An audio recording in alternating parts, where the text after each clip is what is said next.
I'm Vicki, Butler, Henderson, and this is the Historics Auctioneers Refuel Podcast. In this episode, we will be looking at one of the world's most desirable and inspirational car brands, Ferrari. We will be guiding you through my first Ferrari, through to the most expensive ever. Buying or selling a classic car? Head to historics.co.uk or click below for a free valuation. Hello and welcome to the Refuel Podcast with Historics Auctioneers. Now, we are thrilled today to be joined by a man who is the big boss of Kent-based Ferrari restoration sales and services company. It is Barkaway, and he is Ian Barkaway. Good morning and thank you for inviting me over. Pleasure to be here. Well, the pleasure is all ours. And completing our triumvirate is our very friendly resident auction expert, Matthew Priddy. I'll go with friendly. Good morning, good afternoon. Hello, everybody. I was going to call you like a pet, but then I thought that would be not quite weird. That would be weird, so I went with friendly.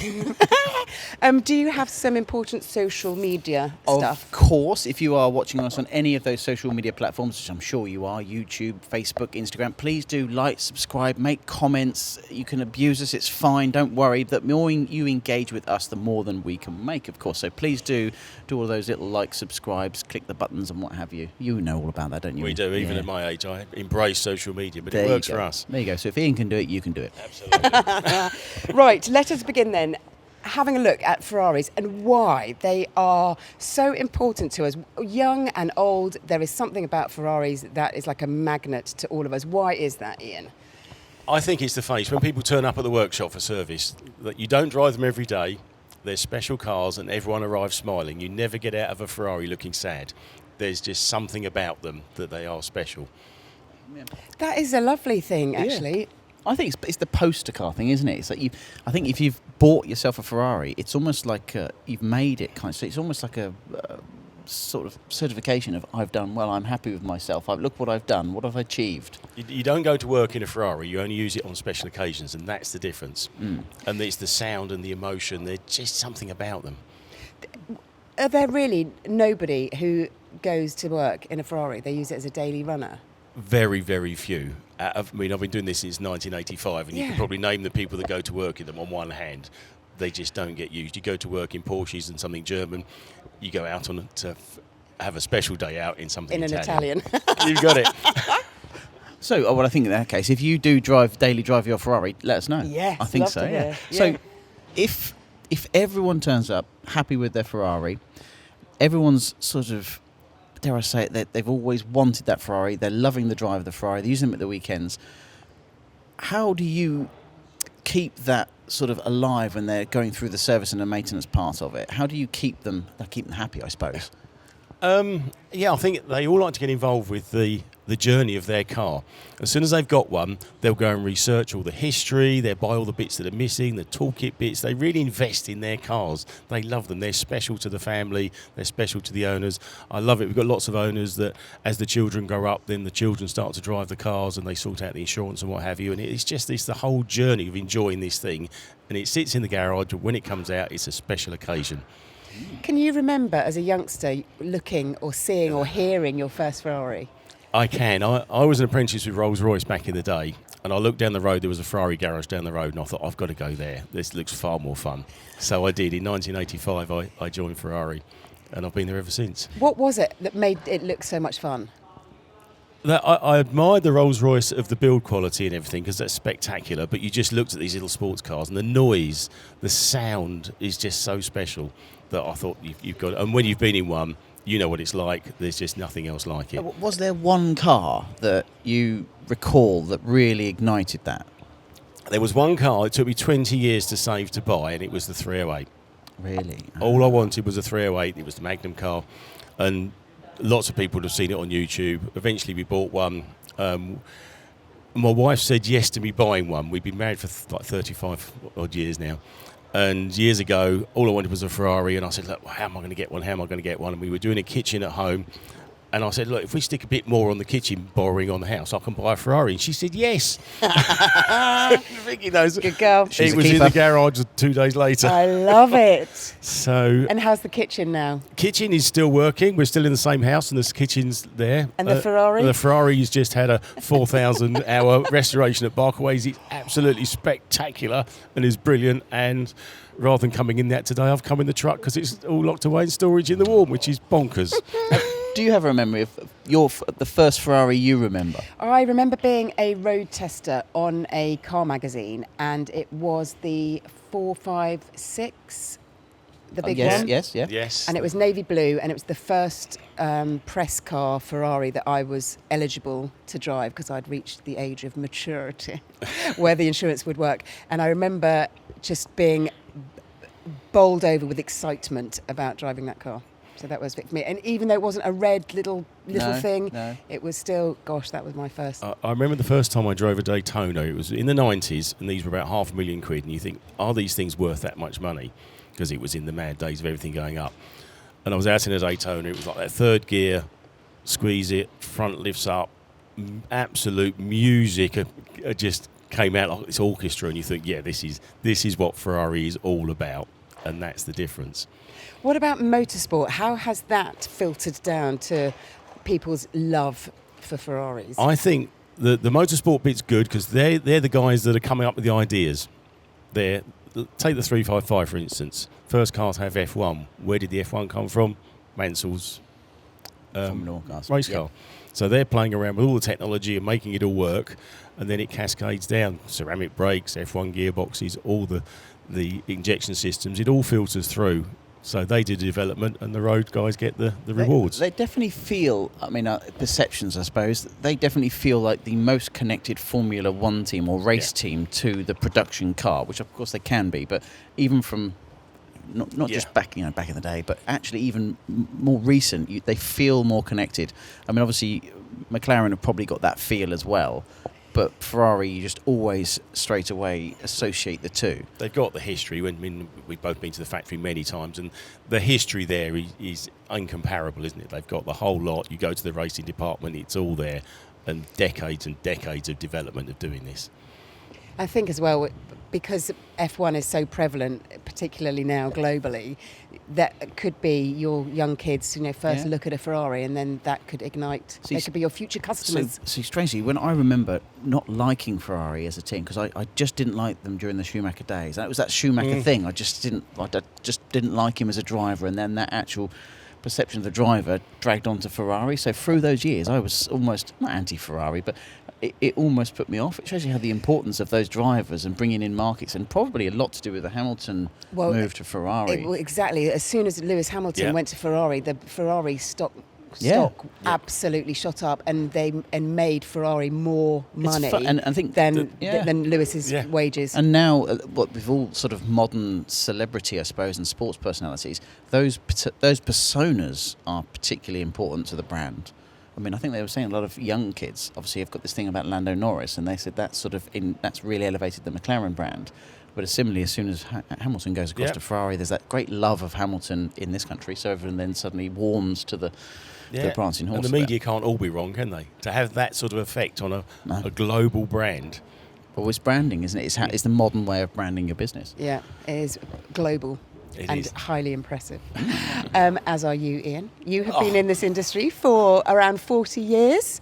So what is it about your passion that helps keep all those lovely old Ferraris on the road? I think we've all got a passion for something. Some of us are good at, I don't do football. Some people do football. Some people do golf. Some people hit a tennis ball absolutely on the line. For me, it's cars. My wife always says something, why don't you go and do something else? But I like cars. I read about cars, I watch cars on the telly, I work on cars 7 days a week. I'm the car guy. So if I can be sitting there building engines and stuff, it's my happy place. And it's still very much you, isn't it? That's the big difference. If you go to Barkaways, it's you. It's not you own the company and someone else is working. You're involved daily. Yeah, 7 days a week, especially now. So I'm out in the workshop. What I try and do now is, being sort of 60 and having all this experience, I've got to try and pass it on to the team. So we do a lot of stuff with the Heritage Skills Academy and things like that now, the apprentices, that who's going to be sort of tuning a line of 6 carburettors and setting up points and all this on these big old cars later on. So we've got to keep the heritage going, and we've all been to Goodwood. You've only got to go to Goodwood recently. The size of the classic car industry is just huge, and we've got to keep it all going. What's the appetite for apprentices for classic cars? It's quite small, to be honest. We had a guy, Tom, that joined us. He turned up for his interview in a Triumph Herald. I was like, yes, this guy's got it. This is the sort of thing that we would have done. Yeah. So he's got it, but how many of those do you see? Because, I mean, IT now, you plug a modern car in and that's, it's a laptop job. Yeah. So it is, you're on small pickings, and getting guys to go the distance. I've had guys that have worked with me and we've done a lot of concourse awards and things, just go, Ian, I can't line up any more screws. I can't fit 3 rubbers just because the first 2 weren't perfect. So they can't work to that intensity. But precision is exactly what you need for your restoration business, isn't Yes. it? Can you talk us through the processes of bringing a car back to life? It is. We've won a lot of awards. We've won, I think, over 50 awards. We're the only garage that's ever won Salon Privé. Every year for the last 15 years, we've won something, best of show, best class win or something. And people say to me, how do you do that? But it's the intensity, it's the research in the car. Right from day one, you've got to make sure it's the right object. And then you've got to go through every single piece of that car and do it perfectly. So where do you go to start with? Do you go back to Ferrari HQ for documentation, or will it always be with the car that you have to verify? Some of it's with documentation. I have been to Ferrari a lot in the past. They've locked that down a lot now. They just keep it through the dealers. But we deal with things like Keith Blumell, historians and that write books on the cars. So you've got to research everything. And no one knows everything.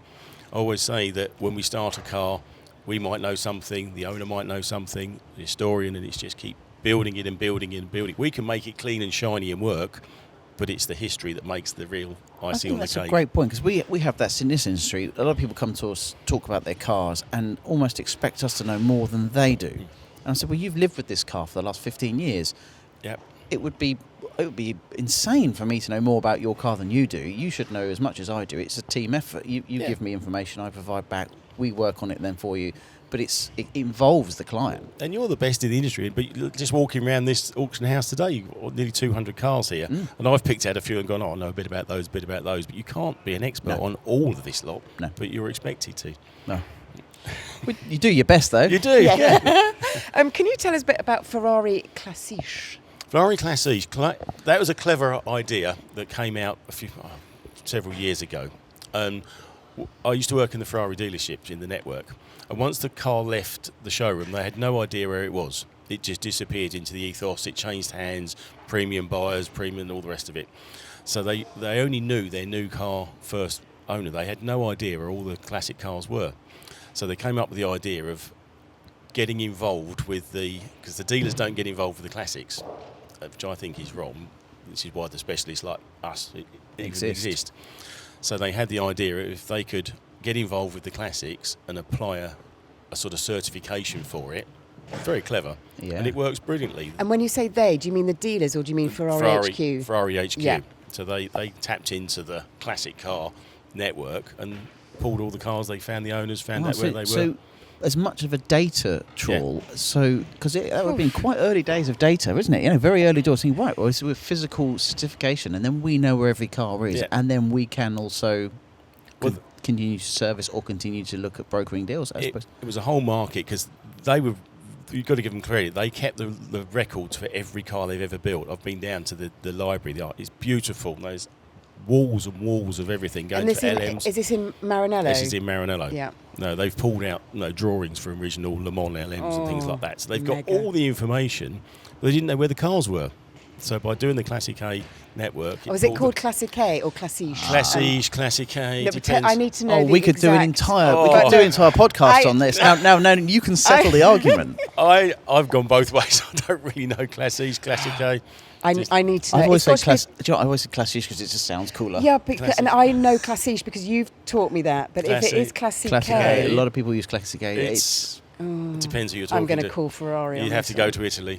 Yes, I'll have to do a special trip. The difference, this is a true story, this happened, that the power of that archive and system. We had a car on Salon Privé lawn one year being judged, and there was someone from the factory there, and they weren't sure on one item on the car, and they phoned Italy, got the file out, verified whether it had, I think it was reversing lights or something on it. Yeah. Wow. And I'm thinking, crikey, this is getting serious. And we were right, the car was correct. But you think, how can you hide from that sort of Amazing decades scrutiny.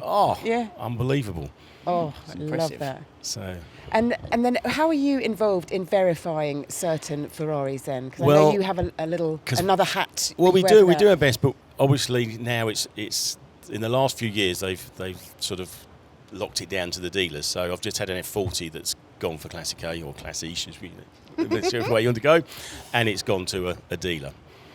But the dealer, I always find this slightly spooky. So that dealer has no real interest is not the right word, but they don't deal with these classics. No, I've got 2 more in for service at the moment, and that's probably one of the only ones they've seen for ages. So how are they positioned to give that opinion? Or is that because I'm going to go controversial here? So there was always a lot of talk about it's money for money. There's no there's supposed to be this proper inspection, but how do you inspect a car fully? Surely it should be going to the same sort of judges that you see at Salon Privé and they have sort of simplified the system. So what they have is a board of people that sit in Italy in the room, and they pull out the file. So we'll submit this F40. It'll go down to Italy. They sit once a month, and they'll pull out the file for that F40, and they go, here it is. So what they have is about 20 photos of all the key bits: suspension, brakes, engine, gearbox, and they do all the numbers. And if it looks the same as it did when it left them with the right numbers and the right bits, then they'll certify it. If there's anything that's not right, they bounce it back. Right. Okay. So there is a system. Yeah. Because of course anything that's got a Classic A or that does increase value substantially. And there was talk of it changing to an annual. I mean that was something I heard last year. I think they wanted to change to an annual, almost MOT inspection to confirm that, because you can have Classiche papers from 10 years ago, but that doesn't mean it is currently correct. Do you only have to keep up with the Classiche when it is sold? Well, most people do it at restoration, don't they? Mostly. At restoration. At restoration. So selling. If it's got a red book certification book, when we do inspections on cars, so because people change exhaust, that's the biggest one: sports exhaust, standard exhaust, sports brakes, standard brakes. Wheels. As long as it's got the same, you can see the photos of the car, and if it's got the same as it is physically today as it is in the photos, then you think, well, okay, that's right. But like you say, it's a bit like an MOT. It could have been done 5-10 years ago. But also you could could get different car. You could get their paperwork, take it away, change the exhaust tomorrow, and it still has that paperwork. It's that kind of. So there was talk of it doing it annually. But then it sounded a lot like a revenue generator rather than the purpose made sense. Yes. But equally, it was like, well, it needs to be cheaper if you're going to do that. But then equally, you can't make it cheap because it's quite labour intensive for someone to go through and check the book versus to go again. And I think it was a money making exercise, and it was frowned upon. A lot of owners went, look, I've got my red book. That's all I need. I don't need to be retested every year and give Ferrari some more money. Well, I've always looked at it from Valley's perspective. If someone comes to me with a Ferrari and said it was restored in 2012 and then it got its Classic A or Classiche in when it was restored, what that does is verifies the quality of that restoration, and that there becomes, in my opinion, humble opinion, the value. What it's done between then and 2025 is up to whomever's buying it to ascertain, has it then been continually serviced by someone they trust, or has it drifted away, in which case you might want to do it again. But that seems to be the logical time in which you would do it. But equally, if you've got a Survivor car, you could do it, and it could be, I suppose, any time, any through its life. Yeah, I mean, a car could get written off 2 days after it's been certified. It's all you can do is compare what it is now as to what it was when it was signed off. It's a clever, dare I say, marketing is not probably necessarily right, because Ferrari see it as also a necessary way in which they keep the authenticity of the car. But it is a very clever way of marketing and also valuing cars. And it does it. They have got the build sheets. They built the thing, and if they say it's right, then it's right. But I do wonder why it's not commonly done with other manufacturers. What other manufacturer? But I think it's probably down to the amount of Ferraris built compared to a lot of other manufacturers. I mean, we were talking earlier, weren't we, about the production numbers of Porsche versus Ferrari. I think of last count that I saw, 14,000 Ferraris versus 320,000 Porsche. Well, that would become much more data to hold. And you've got to offer the same service, theoretically, to someone that owns a standard 911, 996 Targa to someone that has a GT car. So it probably becomes impossible. And I think things like the E-Types, there's like 70-odd thousand E-Types out there. So you can modify a few of those and it's not damaging the brand and the ones that want to keep them absolutely perfect. With Ferrari, there's so few of them out there because they made so many of... No, they made a lot of cars, but they weren't all the same, were they? There was a few of those and a few of those and a few of those. Yeah. So it's only of recent times it's become more production biased, I suppose. If going back, so you've got to protect them and look after them. Well, a good point then to talk about values and icons. So what's the market at and what's sort of, growing at the minute? F cars. We're talking F40, 288s, F50. 50s, 40s. They've just gone stratospheric, I suppose, in the last 4, 5, 6, and even more recently. Yes. They've just become... And we were talking about cars earlier. So my first Ferrari sort of memory was poster F40.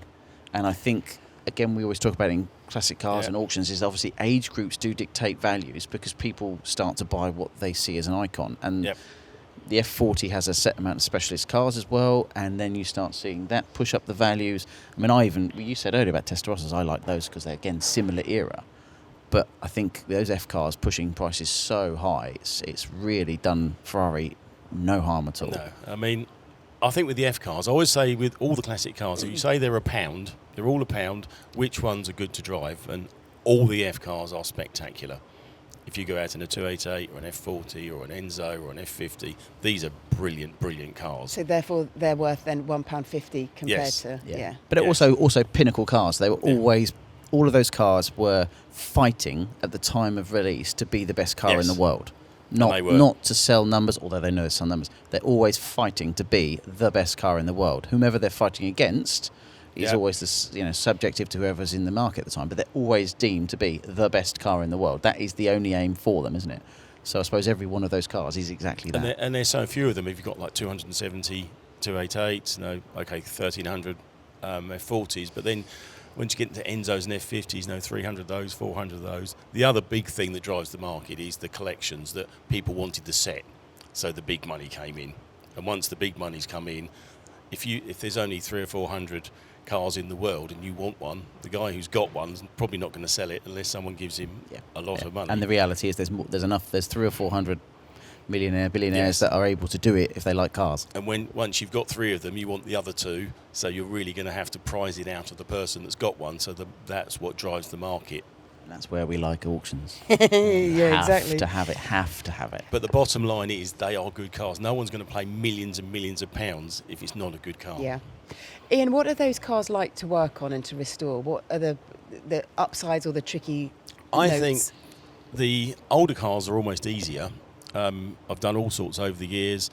The new stuff is a lot harder to work with, and I think restoring those is going to be a lot harder in the future. But the F cars in particular at the minute? The F cars, yes, you've got to be very specific on F cars. F40s, you can't paint them because it's all got to have the weave, but they were painted at the factory.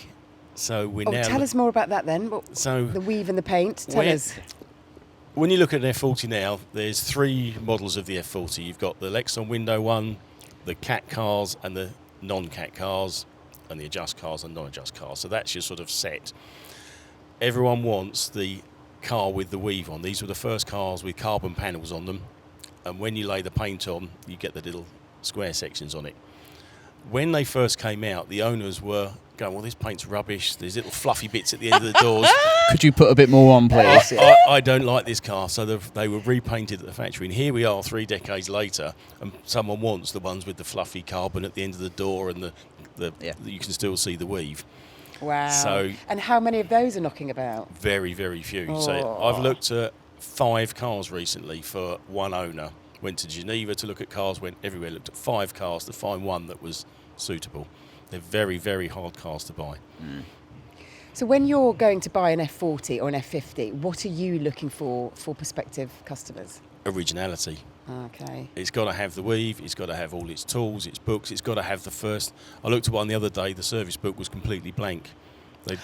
another guy lost his service book. Look, I've got the book pack. Oh, sorry, it's missing.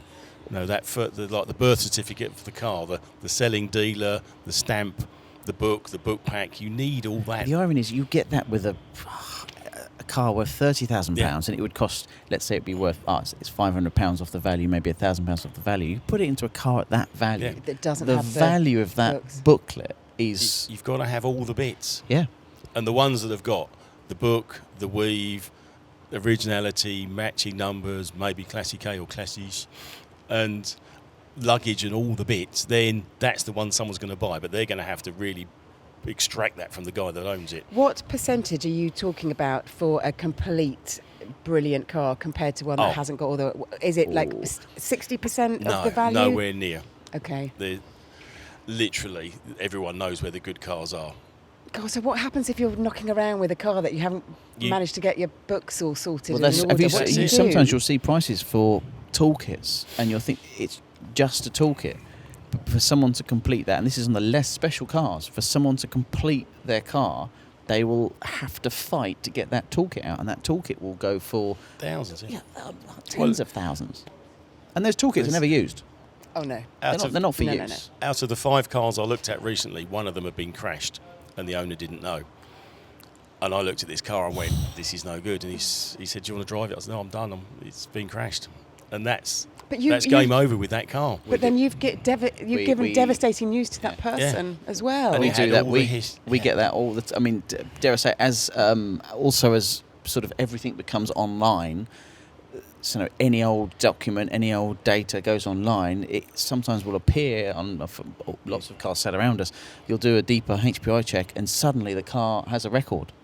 And you suddenly, you're telling the owner, I'm sorry, but do you realise this has got a Category D marker against it from 2002? And he's looking at you, what? Yeah. And what was deemed collectible suddenly is no longer in that bracket at all. And that's, I think, indicative of the market, that years ago when the market was going up stratospherically, people would buy anything. Now, it's the pinnacle. It's the pinnacle. Everyone's far more diligent on what they spend their money on. It's got to be right. So there are people out there that have got... The irony being is that there are, not bargains is not the right word, but there are people that will buy and not be quite, and say, actually, I just want to own one. I don't need to go to a concourse event. I don't need to have I just need to own one. And there's a market for that, because then you could buy that and then you could sell it to somebody else with the same ethos. Even millionaires, there's grading of how much money you can spend, and you will spend. There is always someone, but the difference is, and this is very relevant to auction, it's when you've got those cars, when there's so few of them and everyone wants them, I say everyone, there are 5 or 6 people that want them and it's not for sale. You know what the value, what happens to that value then. And then it just gets driven and driven and driven and driven. And that's exactly like that RS 1800 from the last auction that made £275,000 for an Escort. Yeah. Which still seems mad. But it's because 2 people were driven. They have to have it. Before you know it, the number's just astronomical. Yeah. Give me some astronomical numbers with Ferraris then. What is the most expensive? You had to write it down. I had to write it down. The numbers were so long. This is a conversation we have with our insurance company quite a lot. You never know what's going to turn up next. I mean, we had, I think, we get about 60 cars on site. So we had 5 355s in the other day that all just came in bang, bang, bang. The other day I had, I think, 2 F40s, a 288 and a California Spider turned up. So suddenly, from a business point of view, that's an insurance phone call. Yeah, and they look at you and go, pardon? Yeah. Well, we have this thing where we insure for, let's say, 6 million or what have you, and then you have to triple it on auction week because you'll just have that much more stock around you. Yeah. You have to have a very understanding insurance broker. There's lots of lawyers and stuff involved when the big stuff arrives. Or the big grown-ups come out. And I said to it the other day, if a diamond or a painting arrived that was worth tens of millions, it would be in a security truck with motorcycle outriders, but cars just get carried around the world in trucks and moved around. They're far easier to hit, if that makes sense. There's things around them all the time. I mean, values-wise, so the most, at current record for auction, the most expensive Ferrari is a 250 GTO that made $51.7 million in 2023. Then, and Ferrari have got, I think, 7 out of the top 10 auction results for classic cars for value. Yeah. Most of them GTOs, they are all the similar cars. I mean, you got another 250 GTO made $48.4 in 2018. Another one made $38 in 2014. Another one made $36. So, But are these customers then, are the people who are owning and selling, they've been meticulous with their restoration and their... At that level, yeah. Yeah, At the yeah. top end, they will be those cars exactly as Ian spoke. Yeah. They will be every box ticked, and the difficulty then is trying to ascertain what you'd say is a mean value for that car. But when there are perfect cars and imperfect cars making such an incremental difference, you can't really pin that. You can't really say that's what a 250 GTO is worth. And also, they're all quite individual. They're all individual, and the thing is with those is there's only 37 in the whole world, and probably 36 of those people don't want to sell them. Yeah. And if they've got race history as well at that era, they are... The provenance factor then comes. God, isn't that funny? Because I try and sell a car, careful lady owner, never raced nor rallied. And yet Ferrari's there going, yeah, we've raced, this car's been raced, and it increases the value. Yeah. But a lot of that is also eras of cars. And we talk about this a lot about mileage of modern cars. And modern car marketplace is all very mileage dependent, low mileage. And then, of course, once you get to sort of pre-1970, mileage drops off being relevant, and it's all about condition and originality and so on and so forth. And I do wonder whether that's going to happen with the more modern classics in many years to come. But it's a bit like, again, that never rode rallied, but obviously original motorsport cars were always held as being, the unicorn. Yeah. Now, if a car's been tracked, it's like, oh my God, I won't touch that. Tracked. But, will that same... They're not the same. It's not the same spirit of motorsport, so I'm not sure. All race cars have been crashed. We've all seen the rally cars that have. No, it's all original, and it's had 3 bodies, and there it is in the woods upside down. Yeah, exactly. Yeah. Here's the original 14 rolls later. It's the history that you're buying, and I think the other thing is without distorting the market, these big halo cars, the 250 GTOs, the McLaren F1s, they're in a class of their own up here. Yeah. In normal land, it's not quite like that. Normal land. Can I bring you down to normal land? If you were interested in buying a Ferrari, the first time you were going to have one, what would you recommend? Where would you steer someone? And what prices? I'm going to look at you for that. Yeah, I'm looking for you for that one. Yes, Ian. Right. I'm the one here that hasn't had... Have you owned a Ferrari? No. I've raced a Ferrari. Yeah. Yes, because you had your race suit. Yeah. I remember the story about your race suit. I should have brought in my trophy. Did you you win win the as race well? suit? I came second. Oh, you're welcome. Fantastic. And that's a good point, because I always say there's the 328 that came out in the 80s. On the back of the 308, it's the sort of magnum. So it's if the children draw a car, they draw a 308, 328. And it's probably the most reliable one ever done. We did race one of those for 2 seasons, and we didn't even take the heads off. Oh. So they're indestructible. They're such good fun to drive as well. I've driven a few on the road. A 328 Great is your idea. first car. It's relatively simple. It's not over expensive to What money are we service. talking? They're sub 100 at the moment. They went up to sort of just over 100. They're now just under 100, sort of 80s. Yeah, and 90s. again, very dependent on what you buy, and you can go in entry level. I say entry level. That's quite an entry level. Sorry, if you're used to £15,000 cars. It's not going to be. But you can get something that again doesn't tick every box, but it's still a mechanically strong car for less. Yeah, or you strong. can chase all of the, make it a really nice car, and it will make more money going forward. So it depends very much where you want to be. Is it your investment or is it your enthusiast? But I suppose I look at all the years of maintenance and service on. They're probably the cheapest one to run. Cool. Excellent. Would you like any of the more modern Ferraris that are sort of, dare I say, at their lowest ebb at the moment? Any of those that you think are a particular peach to buy? The ones at the hot potatoes at the moment is the 355. We get more calls on 355s than anything else at the moment, apart from F cars. But if you take those out of the equation, 355s are the hot potato at the moment. What is so hot about them right now? If you look back in the 90s, everyone was driving Porsches in the city, and Ferrari had done the 308. They went to the 348, which wasn't as popular, a bit Americanised. People didn't really like the design.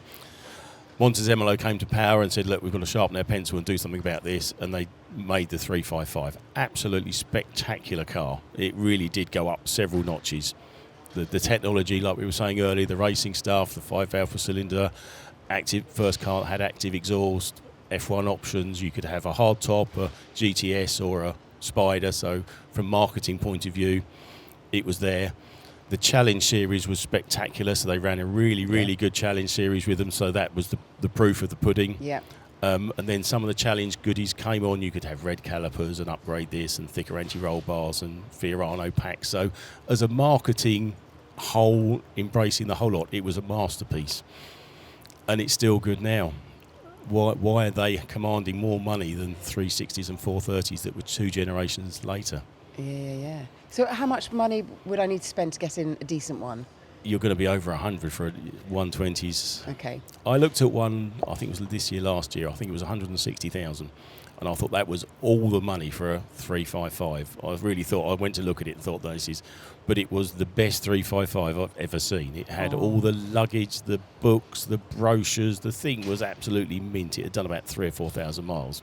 So you, like we said earlier, you're going to have to pay. If someone's got the unicorn car and you want it, you're going to have to pay for it. What's it like for you when you see that car, one that is the best you've ever seen? How does it make you feel? It does. It's a special moment. We see a lot of cars, and when you see the real... I've been to look at cars and you say, where's the history? And they bring out a couple of bits of paper. No, when someone comes out with a big box, you think, right, now we're getting somewhere. know straight away, don't you? Yeah. And actually, some people you can straight away, as soon as you meet them, you're thinking, this is going to add up. It's going to add up. And then, you come out with a box files, or they've all leather-clad folders, and they put everything in there. Yeah. Oh, yes. And I know I'm anal and on this, but when you look under the car and it's got all its original nuts and they've got all the little plastic tips on and all the factory yellow markings. Yeah, that's all you, that one. It is. Yeah. And I know I need to get out more, but that's the difference between a spectacular car and an okay car. Yeah. I really wonder how good his kitchen is, though. Oh, yeah. Do you remember the kitchen? We need to ring up his missus. Yeah, ring up Andrea and ask how the kitchen is. No, the kitchen's good. I love to drive, so that's my thing, is to drive a car. You love nuts. Yeah. I love driving. How is the market disparaged in any way because of when it comes to having a proper driver's car like the Ferrari 458 for me is a fantastic bit of kit to drive, compared to a Testarossa, which is a beautiful thing to look at. Where do the values lie between good driving and beauty? I think beauty is the value always ends up going with sort of the special cars of beauty. The driving, sadly, always tends to. I mean, again, sort of F car aside, because F car has a bit of both. Yep. It's the perfect drive and also the beauty or the collectability. But as they come on and get more valuable, it tends to be the beauty. It could almost be a rough diamond that a bit like Clarkson, which beats up on the Alfa Romeo, but talks about how great it is. I think the practicality in driving of a car will always have something. But ultimately, when it comes to value, these people aren't tending to drive them as well as you would drive when you go out and have some fun with Ferraris. Understood. But, they're always... I suppose a lot of it's down to reputation as well. If a car's got a reputation for being a fantastic car, it may well carry it. But if it's ugly...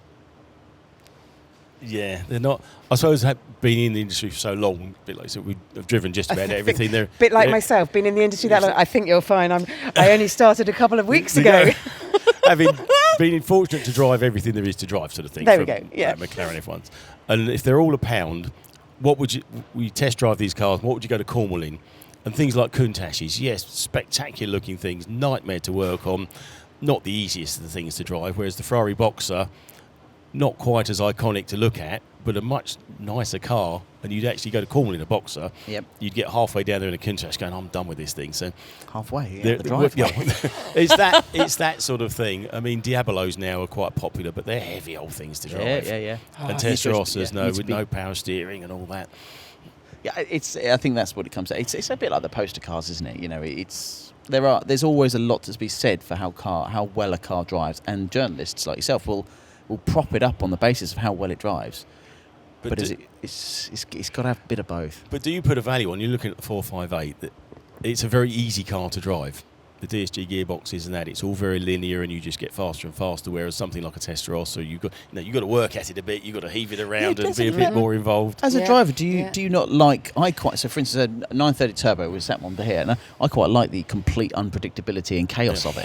I totally agree with you on that, because that it gives the car character. Yeah. It gives you something to focus on, and it makes you there's genuine work stuff out when you're driving. How do I get the best out of this? With genuine my skill in still being alive at the end of it, which is the 4-speed turbos. Yeah, you were glad to get back to the workshop and go, I'm done with this. Yeah. And I've always likened that to owning like an AC Cobra, because I just drive it for 20 minutes in the morning, come back with the newspaper, I'm still alive. That's enough adrenaline for me for the week. Put it away. And that's people with motorcycles, probably the same, isn't it? Yeah, that's very true. Yeah. And F40s are a bit like that. Yes. They are, every owner I've ever spoken to in F40's had a moment. You have to respect an F40 or it will have you. Well, it's only this year all over social media where one of the, won't name them, but a mechanic or an engineer took it out and wrecked someone's F40. It is. There's only 2 of us that drive F40s at work. It's just the way it has to be. I suppose that's you. Yeah. Did you give yourself a special I can drive an F40 license? It's just one of those love things that. that you have to just build up to one of those. That Yep. if you just jump in, Totally. and I think without, well, I know I'm old, but older, there's a generation of people that have only ever driven cars with traction control. Yeah. Yes. And if you get into something that's got a lot of power and no traction control, you're going to end up with a lot of trouble. You don't Yeah. realise how not bad a driver, but how better a driver you need to be Yes. to control a car at that without Yes. traction control. You won't know this because you turn it off every time. I know that there are You do that skills just to to drive frighten up me. to the traction Yeah. control limit, and then Yeah. I believe everyone should learn how to Yeah, they should control all it take, on a skid pan, all take a Caterham 7 out in the wet or something Yeah. and just hone your skills and get the hang of it. And Well, see what it's that- like to be going backwards when you're not supposed to be. No, Yes. exactly. We now need to wrap this up. So thank you so much indeed for being with us, Ian. My It's been pleasure. really lovely to